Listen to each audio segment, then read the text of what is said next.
akin ulit ang hospital na ito. Lalo akong mag-aalala kapag hindi mo sinabi. Natatakot po kasi ako, Tay. Ang programang ito ay rated SPG. Striktong patnubay at gabay ng magulang ang kailangan. Maaaring may asiselang tema, lengguwahe, karahasan, sexual, horror o droga na hindi angkop sa mga bata.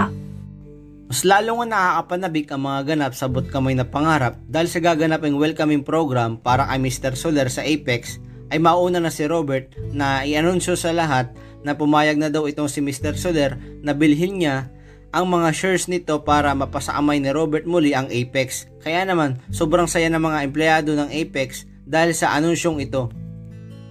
Pero hindi pa man natatapos ang speech ni Robert ay biglang may susulpot na demonyeta. At sino pa nga ba ang tinutukoy ko na walang iba kundi si Moira. Magpapakita nga siya ng dokumento na nagpapatunay na sa kanya pa rin ang kontrol sa Apex.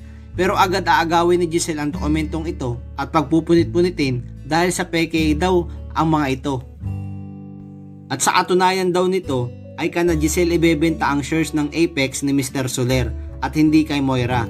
Pero pilit pa rin aangkinin ang Apex at kakausapin niya si Dr. Meneses dahil akala talaga ng demonyeta ay makakakuha siya ng kakampi kay Dr. Meneses.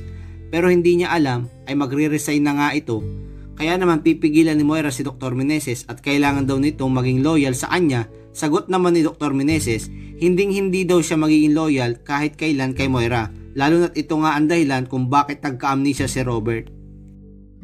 Sa kabilang banda, mukhang hindi nakakayanin ni Lynette ang pagiging malayo sa isa't isa nila Carlos at Annalyn at habang siya'y nasa loob ng opisina ay bigla na lang siyang matutumba.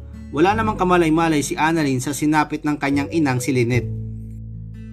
At dahil sa bigat ng loob ni Annalyn ay kakausapin niya ang kanyang amang si Robert at mag-open up siya sa ama patungkol sa problema niya kay Doc Carlos at Lynette na tila ba nabulagan na si Lynette kay Doc Carlos. Kaya naman kung isa-aring umaasang sanang walang nangyaring masama kay Lynette ay paki-like ang bidyong ito and don't forget to subscribe.